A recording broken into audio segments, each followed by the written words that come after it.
Olá, boa noite.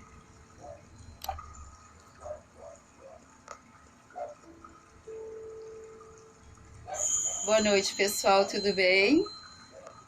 Então, hoje a live vai ser um pouco mais rápida, bem rápida mesmo, porque essa segunda lei que a gente vai tratar hoje, né, da medicina germânica, ela é uma lei que ela não é menos importante, bem pelo contrário, é uma lei que é onde a gente, nós terapeutas da nova medicina germânica, a gente consegue então eu vou me apresentar para quem não me conhece. Eu me chamo Rose Beatriz Dias, eu atuei por muitos anos como professora de ciências humanas e hoje eu também atuei dentro da arte, da dança, do teatro, e o meu trabalho de conclusão foi em cima da dança, como que a dança faz o resgate, né? Isso lá em 90, quando eu já fazia estudos sobre a dança. E eu levei isso, então, como bailarina, eu levei isso até o meu trabalho de conclusão na área das ciências sociais, da sociologia, e defendi, né, o meu trabalho de conclusão de curso, meu TCC, com o seguinte nome: Subjetividade dos Corpos que Dançam, se olham e dançam. Eu tinha um projeto de dança no Polivalente, eu fazia concomitante voluntariado, e a partir dali eu já comecei a observar, né, que a dança, ela sim, ela também trabalhava essa questão da subjetividade do meu aluno e trabalhava a postura dele, trabalhava a autoestima dele, como a gente fala, né, como é o comum a gente falar da autoestima. Então, nesse período, eu já fazia alguns estudos, né, para entender um pouco mais. Olá, tudo bem, Léo? Bem-vindo. Nessa época, eu já fazia os meus estudos sobre dança e eu já trazia essa questão realmente da questão do pensamento, do sentimento e da própria ação. E a dança como um veículo. E hoje eu estou trazendo para vocês a nova medicina germânica como um veículo para a gente poder colapsar a cura. Então, a segunda lei do Hammer, da nova medicina germânica, é a lei que se chama lei bifásica. O que seria isso? Seriam os programas biológicos que vão evoluir, né, a partir das doenças. Então, por exemplo, de dia a gente está mais ativo, então a gente está na fase de simpaticotomia, então a gente está alerta, a gente está com todo o pique. Nem sempre, né? Quando a gente está com algum conflito ou quando a gente está com alguma dificuldade, a gente não consegue entrar nessa segunda lei. A gente não consegue ter a chamada normotomia, que é de dia estar alerta e de noite, quando vai escurecendo, a gente vai baixando, né? E a gente vai acalmando e a gente vai dormir. Tem gente que, inclusive, troca o dia pela noite, de tão conflituado que está esse tecido ou essa região atingida por um trauma, por um DHS. Então, de dia, se a gente está bem, de dia a gente está alerta e de noite a gente está com sono tranquilo. O que acontece quando a gente tem realmente uma síndrome, né, de Dirk-Hammer, ou quando acontece um DHS? Essa segunda lei, o Dr. Hammer começou a observar que ela vai começar a mudar. Então, no momento do DHS, depois, se der, eu vou fazer o gráfico aqui da segunda lei para vocês aqui no quadro. Para o Dr. Hammer, então, ele começa a observar esse tecido e ele começa a interpretá-lo de uma maneira que ele começa a observar os seus pacientes de câncer, porque ele era um oncologista, e a partir de um câncer, como eu já falei, que ele teve de testículo, logo depois que eles perderam o único filho num acidente trágico de arma de fogo. Então, a partir daquele momento, ele começa a observar com mais detalhes os seus pacientes que fizeram câncer.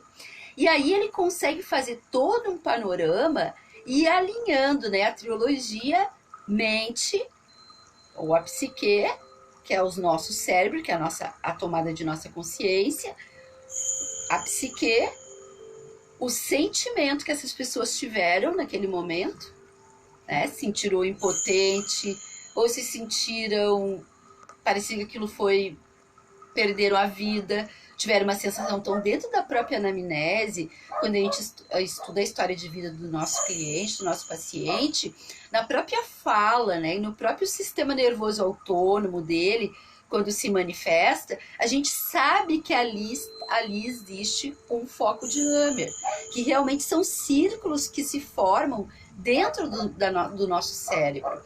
Oi, Carol, bem-vinda! Então, o que vai acontecer com a segunda lei? O que o Dr. Hammer ele começa a observar, né?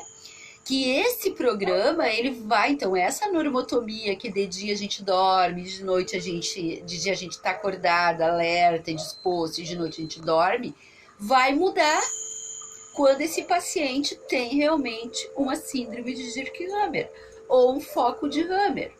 Então, ele passa a ter sintomas que não deveriam ter, como, por exemplo, insônia, ansiedade, enxaquecas, náuseas, sensação de vazio, né? Sensação de que ele está impotente, que ele não é valorizado, problema de autoestima, mas não é culpa da pessoa. Isso é apenas um mecanismo que foi acionado no momento do DHS, justamente porque nesse momento do DHS, seja bem-vindo, Lucas, nesse momento do DHS, ele não teve nem como lutar, nem como fugir, né? Então ele sofreu aquele impacto. Então nesse momento vai mudar toda a configuração do nosso sistema biológico, das nossas células, porque esse sistema vai acionar para quê? Para que a gente tenha, para o nosso corpo ter um pouco mais de prazo para a gente poder resolvendo esse conflito. Até porque tem alguns conflitos que o nosso próprio corpo se autoajusta e ele resolve sozinho. Agora, tem patologias mais graves ou que vão se tornando mais graves e que essa pessoa vai precisar de ajuda, ou vai precisar de ajuda de um reprogramador biológico, que é o meu caso. E eu acho que é o caso do Lucas aí também, né, Lucas? Bem-vindo, pode até compartilhar aí com a gente. Até se tu quiser participar dessa live junto, para a gente poder fazer um debate, eu acho bem interessante. Oi, Vitor, porque o teu conhecimento o conhecimento das pessoas, né? A gente vai fazendo as leituras e a gente vai agregando também conhecimento. Então aqui eu gostaria também de poder compartilhar e fazer trocas de conhecimento.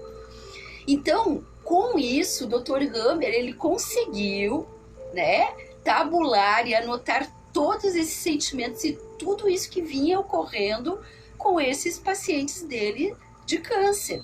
Então, o que vai acontecer? Oi, Lu, tudo bem? Bem-vinda.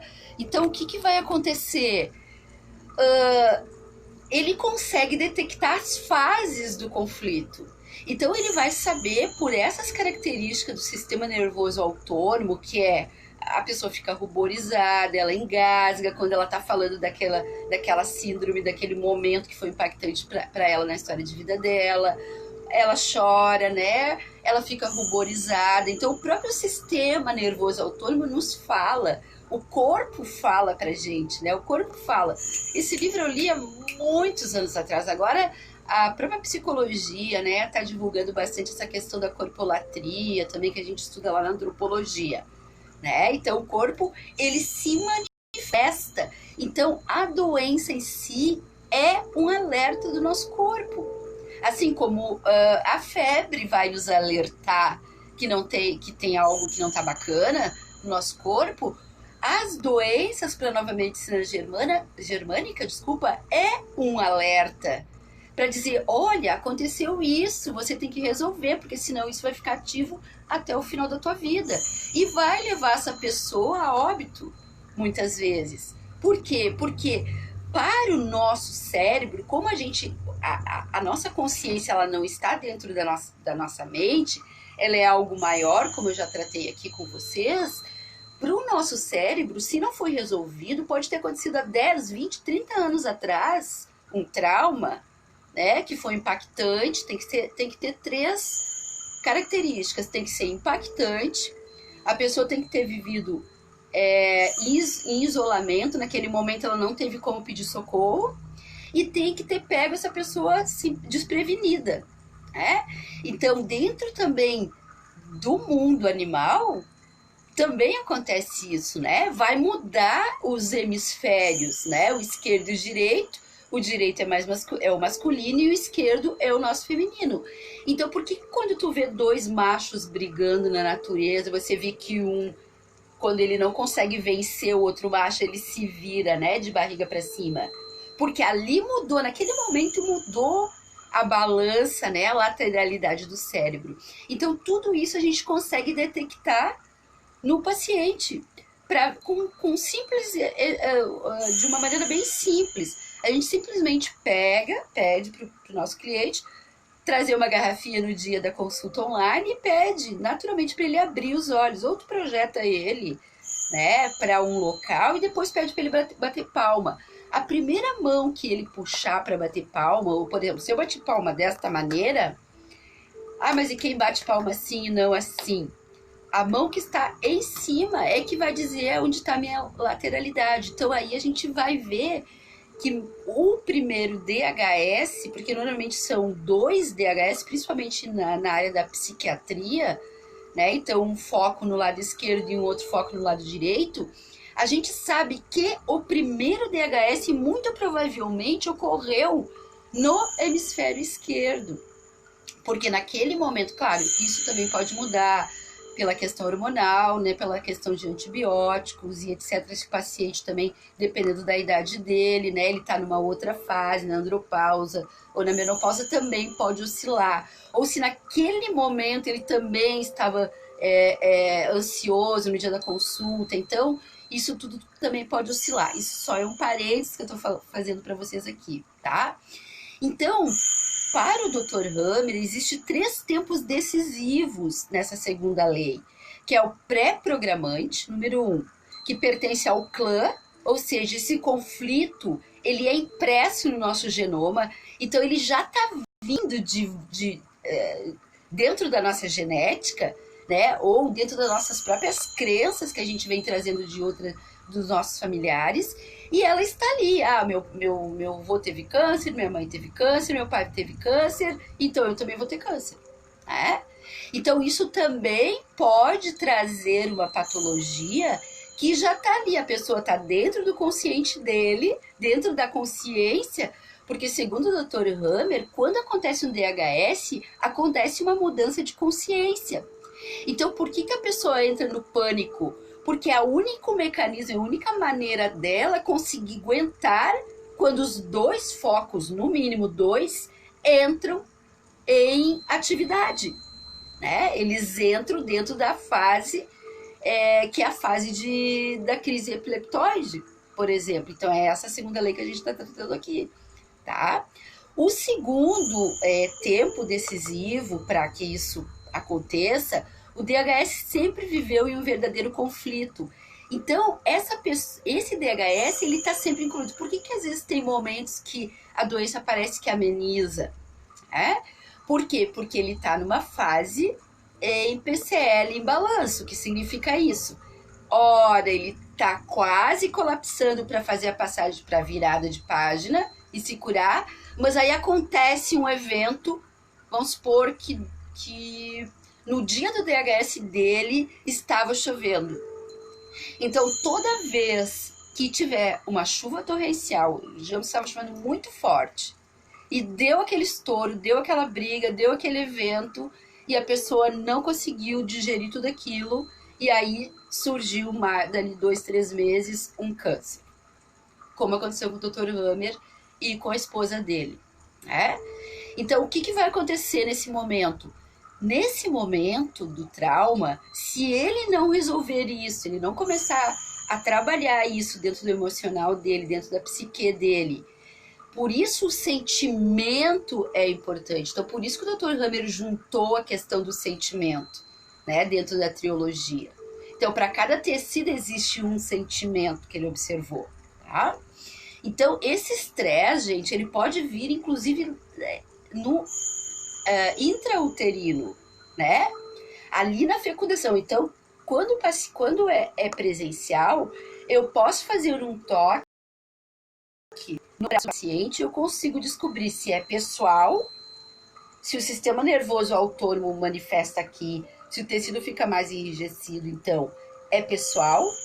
Aqui eu junto esses 3 dedos e eu trabalho intrapessoal, né? Que é na gestação, antes da fecundação, durante a fecundação e depois do parto. Então aqui eu também faço pequenos toques sutis para descobrir. Por isso a gente sabe exatamente a hora, os segundos. Depois eu pergunto: 1 mês, 2 meses, 3 meses, 4 meses. Vamos supor que é intrauterino, né? Que aconteceu o trauma do paciente. Ele está com 40 anos hoje. E agora surgiu um câncer, digamos assim. Então, eu consigo detectar por aqui em que período da gestação, perguntando para o próprio corpo do paciente. E ele vai me responder, né? E se é online, eu também consigo perguntar, porque eu trabalho também com a questão da visão quântica e da minha mediunidade.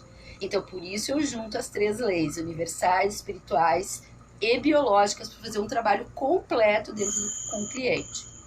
Então, esse trauma pode vir até inclusive da mãe, que ela passa para o gene do bebê e o bebê vai adquirir essa patologia mais adiante, tá? Então esse programa biológico, ele vai acompanhar o conflito, né? O PET hormonal do cliente. E o terceiro é o acionamento, que seria esse hiperestresse que intervém numa fragilidade, que a pessoa já tinha uma fragilidade naquela questão, e aí veio mais um evento que agravou. E aí é gol, né? Então a única maneira do nosso corpo nos dar mais naquele momento daquele impacto, ele vai gerar então uma patologia, ou um DHS, tá? Ou um programa biológico. Então, como que a gente sabe as fases? O Dr. Hammer caracterizou todas essas fases. Então, a fase ativa do conflito, quando o cliente chega para mim aqui e diz: minhas extremidades estão geladas, né? Meus pés, minhas mãos. Eu sei que ele está na fase ativa do conflito, tá? Quando ele diz que ele está sem fome, quando ele diz que ele está com insônia, quando ele diz que ele está com aqueles pensamentos que não saem da cabeça dele, repetitivos, remoendo, fadiga, tensão, aceleração, taquicardia, né? Então, tudo isso o Dr. Hammer diagnosticou nos seus pacientes, no estudo de muitos anos de pesquisa, e ele detectou que essa é, então, a primeira fase, a fase ativa do conflito, que o conflito ainda não foi resolvido, ele ainda está ativo. O foco de Hammer ainda está ativo, né? No cérebro, porque ele fez... Deixa eu ver se eu acho aqui a foto da tomografia, né? Ele fazia, então, as tomografias computadorizadas, e aí ele consegue, então, dividir, né? Nesses 4 tecidos, ok? Oi, Grace. Acho que é minha querida Francisco. Bem-vindo, Francisco. Tá? Até aí, tudo bem? Alguma pergunta? Então, o DHS nessa fase é o estágio de simpaticotomia durável, variável com o tempo. Então, a pessoa às vezes muda. Por que às vezes o bebê, a mãe diz o que o bebê trocou o dia pela noite? Porque algo acionou nele, né? Alguma coisa que deixou ele preocupado. Por que tem predadores de noite? Porque tem gente que dorme de noite, né? Tem animais que dormem de noite. E tem animais que caçam de noite. Então, o que acontece com o nosso organismo? Ele vai mudar a lateralidade do cérebro para nos dar uma sobrevida. Para a gente não ser abatido. Porque para ele, aquela doença, aquele trauma ainda está acontecendo. Por isso está ativo. O corpo inteiro fica ligado dentro desse sistema nervoso autônomo que eu falei antes, né? Que é o ortossimpático, como a última oportunidade para nos socorrer, para sustentar esse conflito. Então, por que dentro da psicologia a gente fala em pulsões de morte? ou em pulsões, né? Isso é Freud, né? Ou em arquétipos, aí a gente vai falar de Jung, por exemplo. Justamente porque é a única maneira que o nosso corpo encontra para a gente poder aguentar 2 focos no mínimo de Hammer, né? Às vezes tem um que é occipital e outro frontal, um atrás e um na frente. E eles ficam então em diagonal, né? E aí quando eles acionam os 2 juntos, e aí então a pessoa surtou, justamente porque se ela não surta, ela morre, ela não consegue aguentar toda essa pressão que está movimentando dentro do cérebro dela, tá? Então devemos, nesse momento da consulta, a gente deve mobilizar todas as forças disponíveis para que o indivíduo possa então colapsar e sair dessa fase ativa e ir para a PCLA, né? Que é a fase que ele vai entrar, então, que ele vai sair da PCL em balanço, que fica ali, uma hora tá bem, outra hora tá mal, que é onde, então, esse alerta de fuga, lutar ou fugir, né? Que vai variando de acordo com o tempo, como eu falei para vocês, de repente um estrondo vai ativar novamente, aquele dia eu fico mais ansiosa, e eu não sei nem porquê, porque no dia lá da minha fecundação, minha mãe sofreu um trauma e estava acontecendo tal coisa, né? Por isso que uma sessão, muitas vezes, ela dura até 2 horas, tá? Justamente porque a gente tem que saber todos esses detalhes. E vai vindo insights e a gente vai achando trilho para que o paciente faça sentido para essa percepção. Fazendo sentido para essa percepção, ele colapsa. Então, experiência de consultório, em 15 dias, ele vai fazer uma releitura realmente. Fecha todas, a teoria fecha na prática, gente. Tá? Eu não estou aqui inventando nada. É ciência, pura ciência, tá? Então, as características dessa primeira fase, da fase ativa, né? Falta ou perda de apetite, perda de peso importante e rápida, insônia, remoer, que nem eu falei, pensamentos acelerados, repetitivos, fadiga, tensão, aceleramento da pressão sanguínea, né? Então, tu pode ter uma pressão alta ou muito baixa, oscilar muito, constrição dos vasos periféricos, por exemplo, mãos e pés frios, tá? Proliferação ou necrose em função da intensidade do conflito, do tecido envolvido, tá? Esses sintomas, essa primeira fase, muitas vezes passa desapercebido. A pessoa diz, eu tô com uma enxaqueca hoje, normal, eu tenho enxaqueca. Sempre que chove, eu tenho enxaqueca. Sempre que não sei o que, eu tenho enxaqueca, eu tenho isso, tenho aquilo, né? Oi, Silvinha, bem-vinda, tá? Então, eles são poucos percebidos, eles só são diagnosticados justamente para uma pessoa que realmente estuda isso, tá? Muito bem, claro, com exceção, né, gente, de um ataque fulminante, tá? Com exceção de zumbido nos ouvidos, síndrome dos tubérculos, que é crise renal, né? Úlcera, tá? Angina, que são doenças que não tem como passar desapercebido, né? Sintomas, tá? Bem, então a gente vai agora para a primeira e para a segunda etapa, que seria a fase de resolução do conflito, ou a vagotonia, ou a fase A e a fase B, tá? Entre a fase A e a fase B, a gente tem a crise epileptóide. Então, eu vou mostrar o gráfico aqui para vocês darem uma olhadinha. Acho que fica contrário aí para vocês, tá? Então, veja bem. Aqui é o nosso tecido. Aqui a normotomia, né? De dia tá tudo bem com o paciente, ele dorme, ele acorda, ele dorme tranquilo, tá tocando a vida dele normal.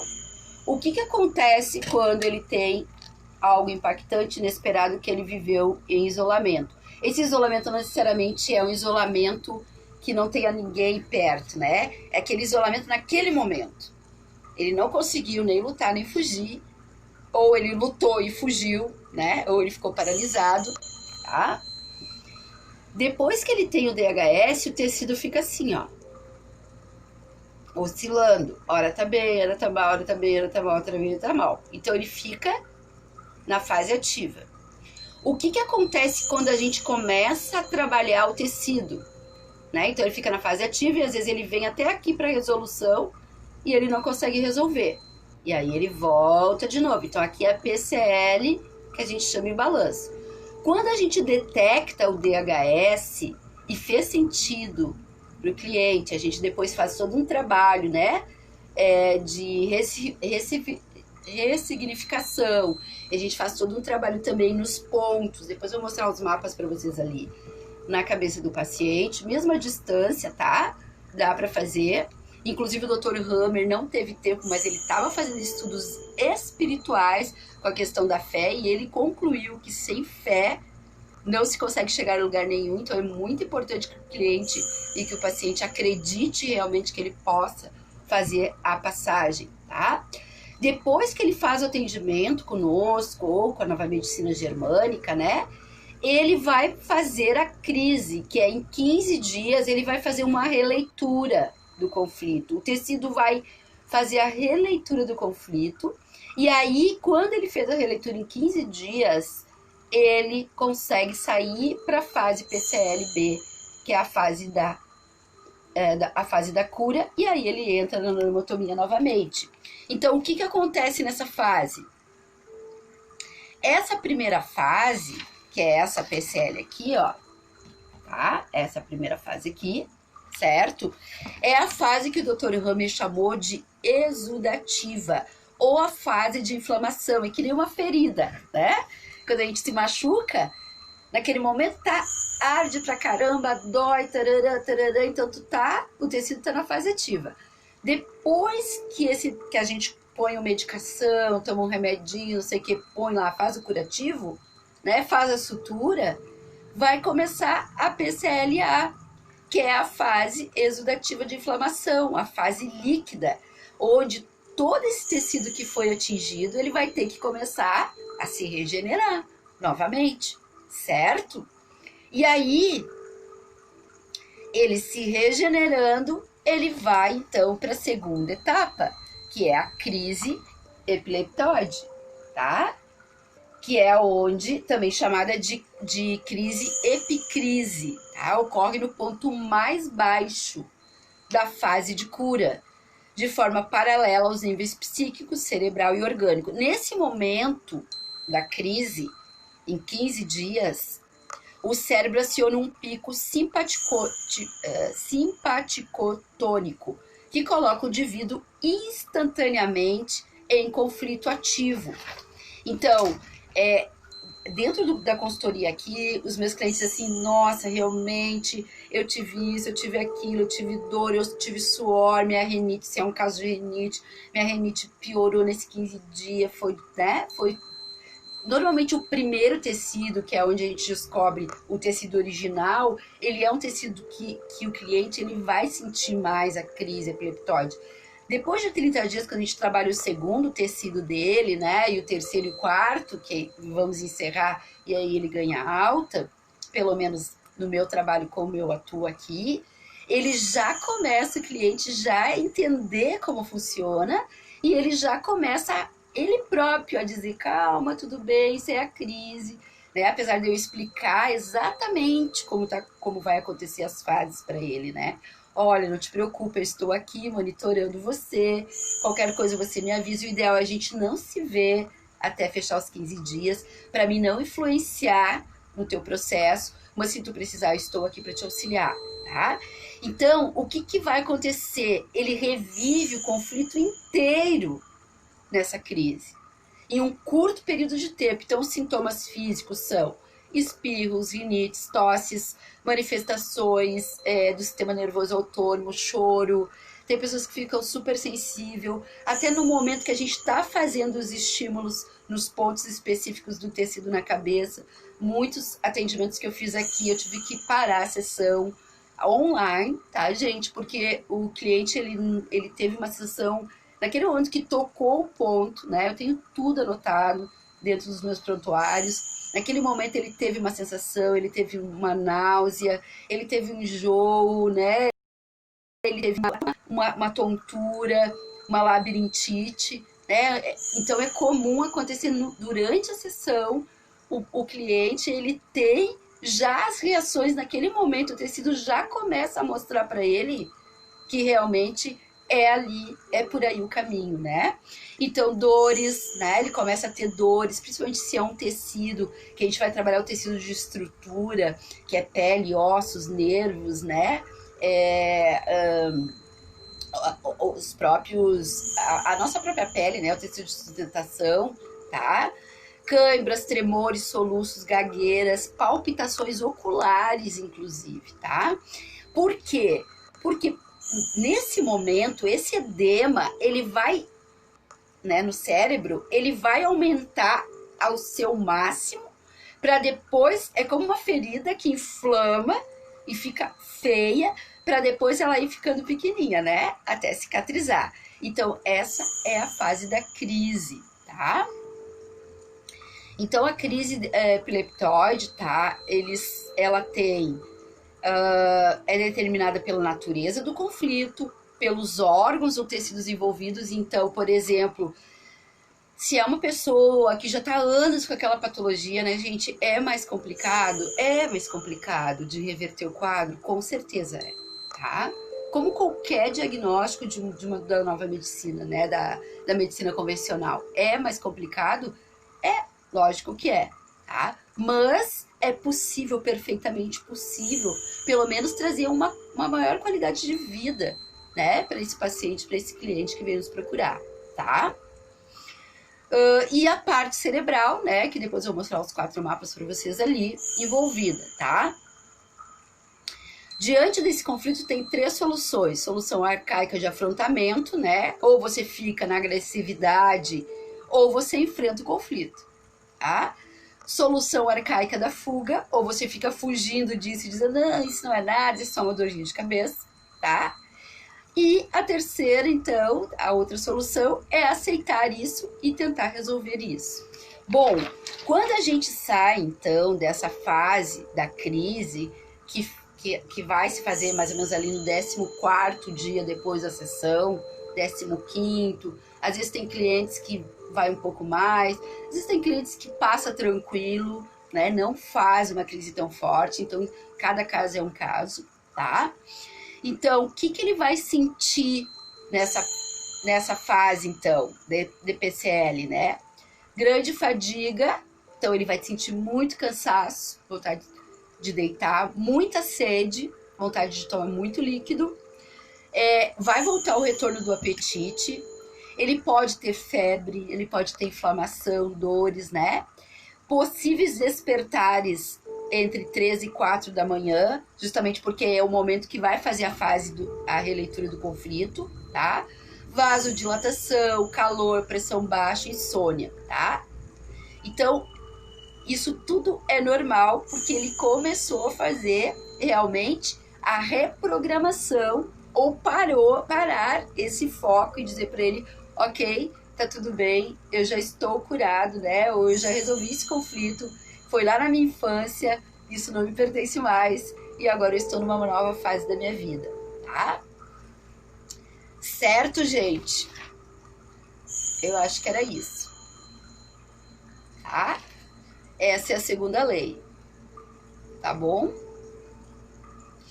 As condições importantes, assim, para fazer essa passagem, então. Permitir o indivíduo sobrejulgar os seus medos, levar ele a encontrar sua solução do conflito. Então, por isso que a gente, depois que a gente faz a anamnese, a gente faz os estímulos na cabeça, nos pontos específicos do tecido que foi determinado, né? Se é contato de separação, qual o tecido que foi determinado.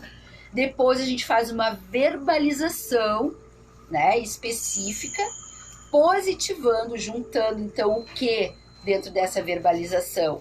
A gente junta, então, o DHS, né? A gente fala, ó, tal dia aconteceu um DHS, um conflito assim, assim, assado com você. A gente situa o tempo e espaço, porque para o cérebro ele ainda está vivendo há 10 anos atrás naquele conflito. A gente, então, retoma isso para o cérebro, tá? E a gente positiva o tecido, né? Ou a gente fala desse tecido ao contrário. Vamos supor que é um contato indesejado que a pessoa teve. Ela sofreu um abuso sexual. Ela foi violentada na infância. ou na adolescência. E foi, então, um contato indesejado que ela teve. Então, muito provavelmente, a gente vai trabalhar esse tecido aqui, tá? Que é o ectoderma, que o Dr. Hammer detectou. Então, aqui estão os pontos que a gente vai trabalhar na cabeça do paciente, tá? Então, muito provavelmente, esse contato foi horrível. E aí travou toda a vida dela. Travou a vida dela social, ela vai ter pânico, ela vai ter ansiosidade, ela vai ter insônia. Toda vez que ela tiver que se relacionar novamente, principalmente se for uma questão sexual, né? Com um parceiro, com uma parceira, essa pessoa vai ficar, muitas vezes, inclusive questões de impotência, né? Sexual, frigidez. Tudo isso é resolvido, inclusive questões também quando a mulher não consegue engravidar, o homem não consegue ter uma produção considerável de espermatozoides. Então, tudo isso é detectado dentro da medicina germânica e pode, da nova medicina, né? E pode sim ser resolvido. Tá? Oi, David, bem-vindo. Certo, gente? E aí a gente traz de novo, então, né? Situa de novo esse cliente, esse tecido no tempo e espaço, positivando, então, o tecido para ele, tá? E aí, em 15 dias ele retorna, eu faço toda uma tabulação das queixas que ele trouxe no dia da consulta, vamos supor, dor de cabeça, zerou, não tenho mais, né? Então, já em 15 dias, gente, é incrível, mas parece mentira, né? Mas é verdade. Então, o Dr. Hammer, ele conseguiu aumentar e curar mais de 5.000 pacientes dele, né? De 6.000 que ele atendeu, 5.000 ganharam sobrevidas de 5, 10 anos e muitos desses 5.000 pacientes, ficaram totalmente curados de câncer, tá? Então, vitiligo, qualquer patologia, gente, inclusive a psiquiátrica, tá? Eu quero montar uma live para falar um pouco mais sobre a questão da psiquiatria mais adiante, certo? Bem, eu falei que eu ia fazer um estudo de caso, né? Falar sobre o estudo de caso para vocês aqui, tá? Mas assim, ó, não sei se vai dar tempo hoje, porque hoje tá, né, já se estendeu bastante a live, eu não quero me estender muito, até para o pessoal poder assistir. Se é muito longo, o pessoal acaba não assistindo toda, tá, gente? Mas assim, eu vou trazer numa outra live só estudos de caso e também vou trazer uma próxima live para falar da terceira lei, tá? Certo? Que é a lei que aí ele vai juntar então a psique, o órgão ou o tecido e o sentimento, né? Então aí ele vai dividir, tá? Os 4 tecidos, então o endoderma, o meso antigo, o meso novo e o ectoderma, tá? O meso antigo, então, só para vocês entenderem a questão do sentimento. O cérebro antigo, dentro da biologia, né, tem 3 tecidos, mas ele dividiu o meso antigo em novo e antigo. Então, o endoderma é o tecido vital. Então, quando a pessoa vem e me diz, aquilo para mim parece que me matou, eu já sei que tem alguma coisa no tecido do endoderma do cara, né? Quando ele tem problema de alimentação, quando ele tem problema de respiração pulmonar, ou quando ele tem problema de reprodução, eu sei que é algo lá no tecido antigo dele, que é o mais hard, né? Que é o miolinho lá do nosso cérebro, tá? E que atingiu, provavelmente, essa região dele para dar uma sobrevida dele. Quando quando o cliente vem e fala que ele se sentiu, né, impotente, aliás, se sentiu como se a integridade dele física e moral dele foi atingida, e ele veio com problema de pele, por exemplo, eu sei que é um tecido de proteção, então eu sei que é o mesoderma antigo, tá? Que é onde está o nosso cerebelo, né? E o endoderma é onde está o nosso tronco cerebral. Quando ele vem com alguma questão, por exemplo, de ossos, né, de nervos, de articulações, de músculos, de tendões, eu sei que é o tecido de sustentação, que é o meso novo, tá? E o conflito é impotência e desvalorização, é o sentimento que o tecido sentiu no momento do DHS. E quando ele vem com um problema relacional, né, um problema de território, de brigas de território, como eu dei o exemplo dos animais, quando estão disputando um território, pode ser um trabalho, pode ser um vestibular, pode ser coisa banal. Às vezes é um concurso que a pessoa fez e ela errou lá, não sei o que, e ela perdeu aquele concurso. Ela vai ter um problema, né? Foi um contato indesejado, foi um sistema indesejado dela. Oi, Cíntia, tudo bem? Bem-vinda, tá? Então, ele vai ter um problema de pele, ele vai ter um problema de alergia, ele vai ter um problema de nervos. Então, eu sei que é um tecido relacional dele. Eu sei que é o ectoderma que está atingido. Então, eu busco descobrir junto com o meu paciente, com o meu cliente, aonde está o DHS original. E aí, muitas vezes, uma sessão basta para ele já mudar e já colapsar. E aí, ele colapsando, vai abrir trilhões de possibilidades para ele, inclusive financeiras, né? Que ele vem depois me relatar que melhorou, inclusive, a questão financeira. Ele vem trabalhar uma questão física ou emocional e aí acaba abrindo as nossas possibilidades financeiras também. E aí a gente entra nas questões da física quântica. Bem, pessoal, acho que era isso, tá? Eu agradeço. Eu fico devendo para vocês, então, a terceira, a quarta e a quinta lei para as próximas lives, para não ficar muito pesado, e os estudos de caso que eu tenho aqui de consultoria, tá bom? Um beijo grande no coração de vocês. Eu sou sua gratidão. Om Namastê. Beijo. Até mais. Oi, Gui. Tô encerrando, amores, tá? Então, na próxima aula, na próxima live, eu digo aula porque eu fui professora há muitos anos, tá, gente? Por isso que eu vivo falando aula, né? Mas na próxima live, então, a gente vai falar então sobre estudos de caso. E eu vou falar um pouquinho que eu já meio que já falei um pouquinho da terceira lei para vocês agora, né? Que é os 4 tecidos correlacionados, então, com a psique, o órgão e o sentimento, tá? Certo? E as fases. Daí eu vou aprofundar um pouco mais para falar, assim, das fases, então, tá bom? Galera, beijo, beijo, Petri. Ai, Silvana, eu quero ir pra lá. Nesse verão eu quero dar uma parecida, se parar essa pandemia aí.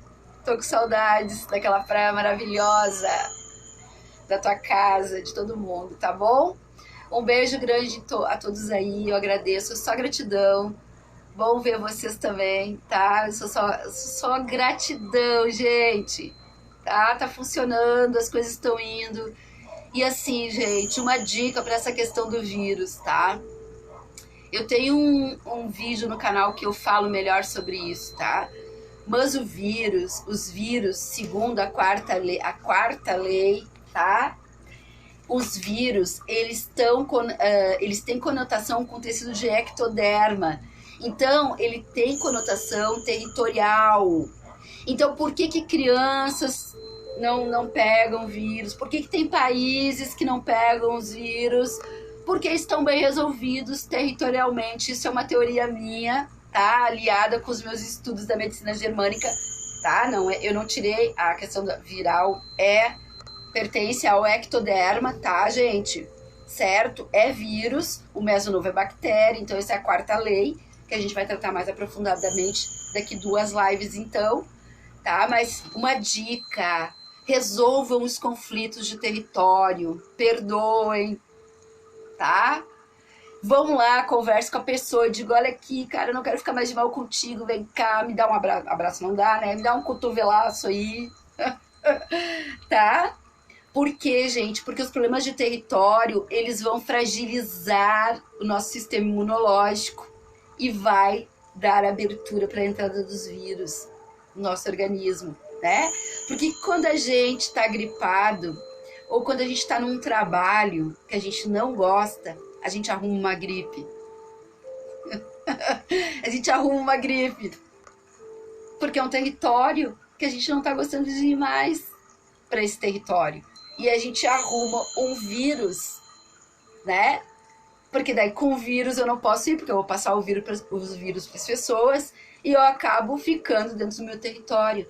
Então essa mudança que está acontecendo no planeta, com as novas tecnologias que estão vindo de cura, ela não é essa pandemia é um karma coletivo que a gente está passando. Então passem adiante isso, tá? Vírus é território mal resolvido, tá? A dica de hoje então, certo? Um beijo no coração de todos aí, tá?